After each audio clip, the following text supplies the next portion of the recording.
natay madunggan sa atong mga iyaan, sa atong mga kaparyentihan nga ingana lagi makarelate gyud ta nga naagyoy labi na pag-abot sa lupa Ate Will, pag maabot na gyud sa Yes, mga ligid ingana na ikalikayan Ate Jane. mga pamana kung unsay makuha or madawat gikan na sa mga ginikanan. Mao ni nakapait no nga normal man gyud siguro sa mga tao bisan pa man sa atong kabatan-on no, nagtubo ta uban atong mga igsoon naagyod ang rivalry, naagyod ang di pagsinabtanay, naagyod someone nga gusto nga iya tanan bisan unsaon siguro og kuan. Pero mao ni giingon no, dako gyud nga impact, dako gyud nga contribution, dako gyud nga ambag ang paamaagi sa pagpadako sa ginikanan. Yes, dako kayo gina Ate Jane no, og contribution kay tungod kung giunsa ta pag-manage sa atong ginikanan and then attention pud no sa uban pud nga mga ginikanan labi na sa hinuon sa unang panahon Ate Jane murag naamangod sa ilang mindset sa mga katigulangan nga kung magbahin og advance sa mga properties medyo Nanungo. gitunglo na sila. Mhm. So di pud nato sila ma-blame nganong inana ang ilang na asam kung ano nauna kay tungod po na sa ilang Sa ilang pong upbringing, nadak-an, sa ilang oo. culture, sa ilang pamilya. So inana. So ang ubang family katong gi-assign na daan ang mga properties na nay mga document na nga para nanagid sa ila. So di na pwede, di naman to pwede mailog kay na naman sa ilang name. So katong wala pa kaning pareha ning sitwasyon sa atong letter sender karon Ate Jane nga dili pa bahinon ni assign lang kay buhi pa sila. So di pag nato sila no mablame na ang ginikanan nga inaana ang mindset. Yes, Oo. oo. Kaya lain lagi ang ilang mga nakuanan. Pero ang kuan po diha Ate Wilno, kung previously man good pod, ang ako pong pananaw ani tungod lagi sa kanhing panahon ingon pa ang lupa ibaylo lang og tabako, ibaylo lang og unsa dinha ang mga butang tungod kay wala pa nakuanan kung unsa ang value, unsa ang kantidad, unsa kamahinungdanon ang kang naa kay maangkon no nga kalupaan. So mao nang medyo dili pud nato makuanan nga ang mga kanhi nga mga tao dili sila kaayo mag after sa kung unsa ng mga masunod dinha as long as naa dinha kanang agreement, verbal agreement, as long as nga naa may verbal agreement medyo okay ra. Whereas sa karon nga panahon man god proven nato nga pag once wala tay hinawiran, wala gyud tay apas, wala gyud tay habol sa atong mga claims. Ingon pa sa unsaon pa siguro nato pag nga kita gyud ang mas may katungod ana kung maalasan ta or mabintahaan ta sa mga papel-papel mauna ang maunang makaingon ta nga dihado ta. So dili nato pud sila makuan kung unsay baruganan sa kaning mga anak na kumpara sa baruganan sa mga ginikanan. Ang kuan lang diri is kung siguro kadto nga panahon na ang maayo kanang pagtagad gyud sa napansin nimo nga batasan or kinaiya sa imong anak tang gamay paunta mahinay-hinay og tulid para pag abot sa time nga sila na lang wala na ilang ginikanan nga maoy mo mangwan ba kanang patunga kung naamay galing pa nagbingkil pan dili pag sinabtanay kaya na nila ingon pa makigkapwa tao makigangay dili na ingon nga mamintaha or unsa ba kung kinsay abti kung kinsay wais maoy masunod. So maunay atong gikuan karon no nga maikumpara man nato ang previous og ang karon dili gihapon nato ingon nga basta-basta ma-question kay lain-lain lagi ta og kanang mga na sinatian or mga kanang kaalam nga atong nahibal ang tungod sa atong pagpadako. So ang ako lang karon is na-appreciate nako ang ila karon Ate Wilno nga sa kagubot sa kasamok na sa ilang pamilya, sa ilang family circle, wala na sila nakigatumpang, wala na sila kanang nakigubot pa didto or nakiglalis Ano pa, pa or something ba, nakiglalis. oo. Murag ingon pa di man pod nato di man nato madinay nga oo naa kay right, pero as long as kaya ninyo nga mubarog sa inyo na lang, much better na lang siguro nga ingon pa ipalabi na lang dito sa mga nang gyud nangandoy kay kung buto na hunahon kanang mga material manggod na butang magkaunsa-unsa ang kinabuhi no adto magyud ta paingon di man gyud na nato madala ang kuan na lang din ha is ang kamaayo nimo og giunsa nimo paghandle bisan pa man giunsa ka pagdaot-daot giunsa ka pagtulisok sa usa ka tawo as long as dili nimo patulan or kanang dili nimo sabayan kung unsa ang iyang gipakita nga kadautan makaingon ko Ate Will madaugon gihapon ka sa imong pagpakataho ning kalibutan na.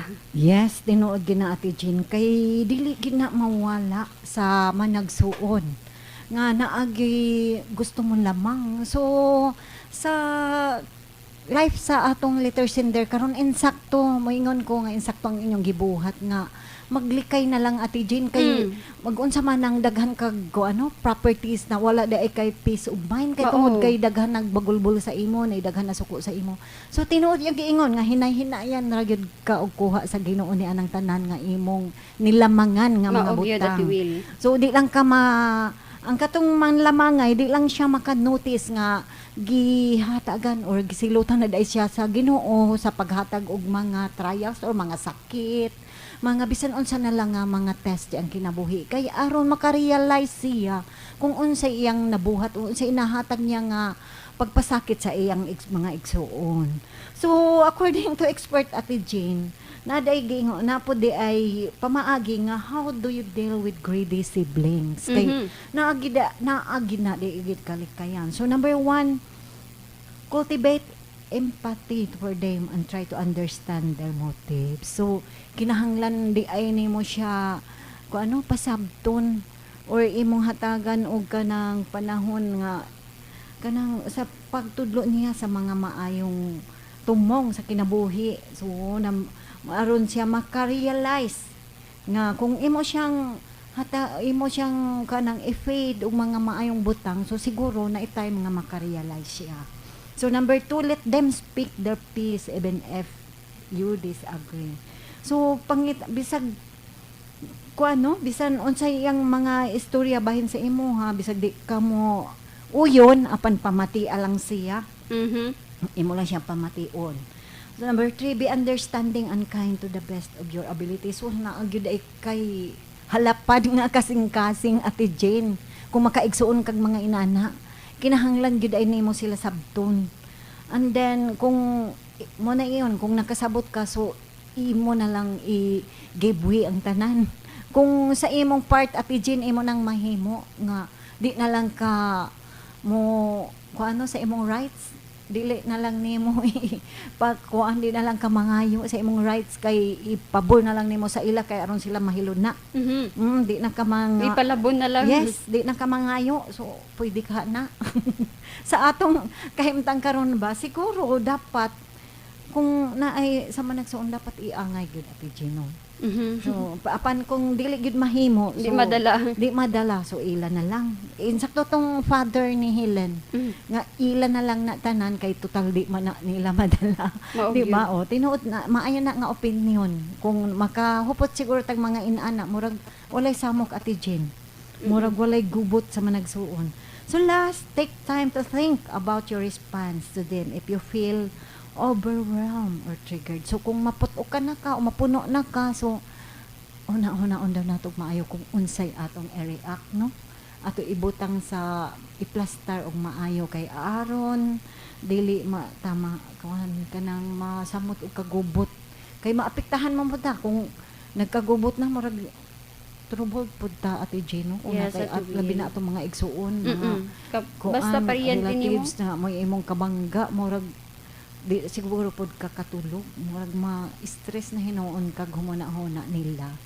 So mga ka-feelings no inaana gyud ang atong kahimtang. So sa atong letter sender karon ning kahapon non insakto ang imong gibuhat nga bisa na kabalo mo nga naamoy katungod apan inyo na lang gipaubos ang inyong mga hunahuna ugarbo para inyong makuptan ang piso. Insakto man sab na Ate Jane nga kanabitang nasa atong hunahuna nga maningkamot na lang ni amo.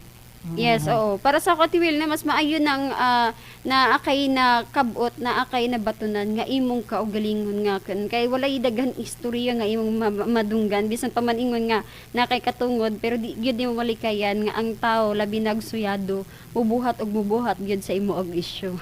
Yes, labi na gyud kung nakita nila nga medyo ni angat-angat na kahimuan gyud ka ana nila istorya.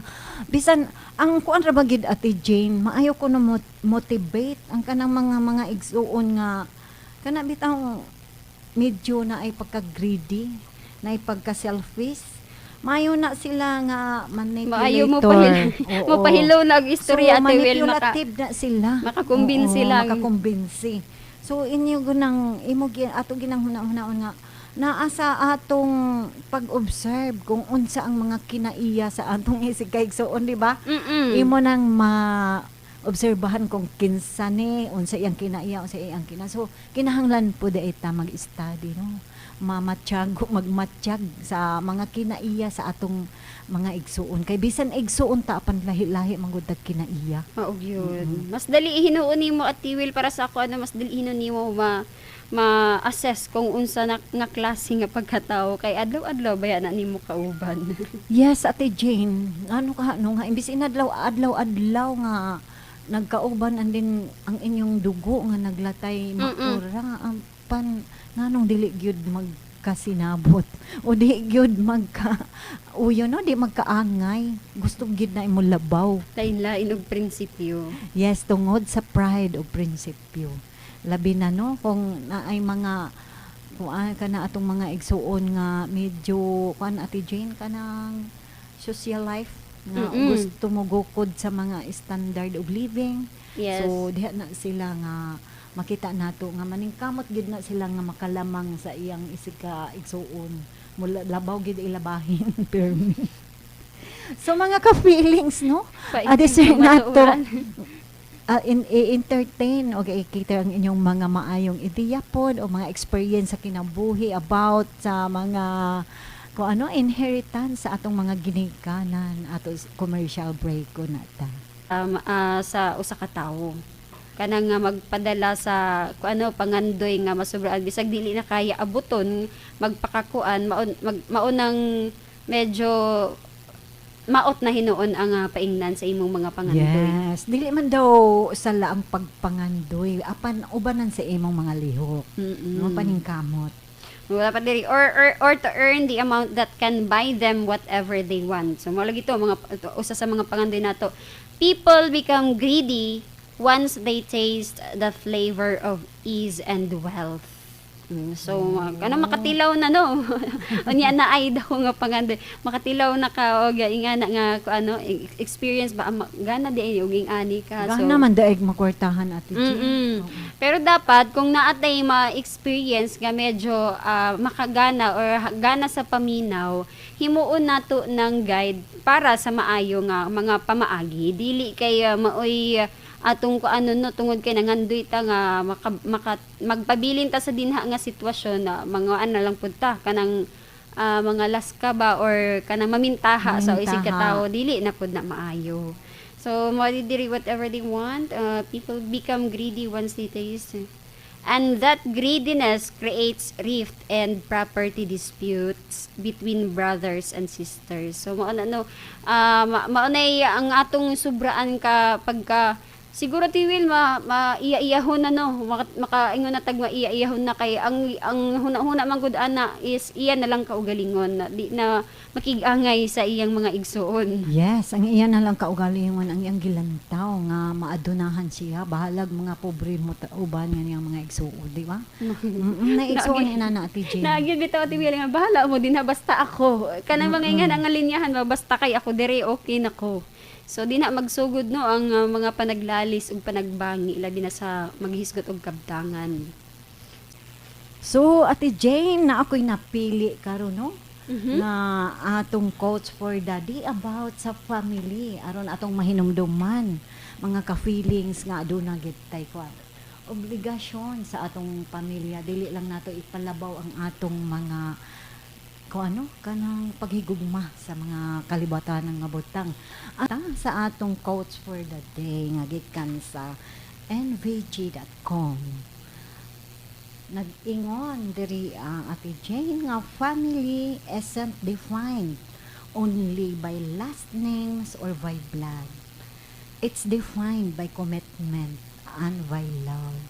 So gikan ni kang Dave Willis. So Ate Jane gamay nga pagpahalapad ani nga pagpahinumdum sa atong mga obligasyon isip usa ka pamilya. Yes, Ate Will. Agree gyud ko ani no. Dili ko mo magkapangalan, magkaapelyado, magkadugo ta ninyo is consider na gyud nato nga pamilya ta. Kundi ang mas magpalig-on man gud no, para sa ako ang mas magpalig-on sa mga magparyente, sa mga managsuon, sa mga managpamilya is ang ilang nga gigunitan nga mga pagtulunan nga maoy maggiya o maghawid sa ilaha para magpabilin sila nga magkahiusa sa mga butang-butang. Yes, correct. Agree gyud ko ana Ate Jane. Ug karon mo go na ta sa atong Bible verse for the day. Nga gikan sa Deuteronomy 5:6-7. Nga nag-ingon, Thou shalt have none other gods before me. So mo giingon no nga dili gid ta magtuo-tuo og uban nga pagtuo nga naay lain pang Ginoo. Kun dili si Jesus Christ ra gyud no uban sa iyang amahan maoy atong manluluwas. Kay mo ni giingon Ate Jane nga kung mo-worship ta sa laing pagtuo laing nga Ginoo, so ang atong Ginoo seloso. So dili siya gusto nga aduna tay laing Ginoo nga atong pagatuuhan. Mao gyud. Okay, og karon ato. Okay, og wala naman tay igong oras sa pagpadayon sa atong programa sa pag-uban-uban ning kahaponon ug uban sa atong ati sa kahanginan. Yes, mga feelings kini si Ate Jean. O kini si Ate Will ug uban sa atong control nga si Engineer Primo Flores. Salamat sa inyong pagpaminaw ug dalaygon ang Dios.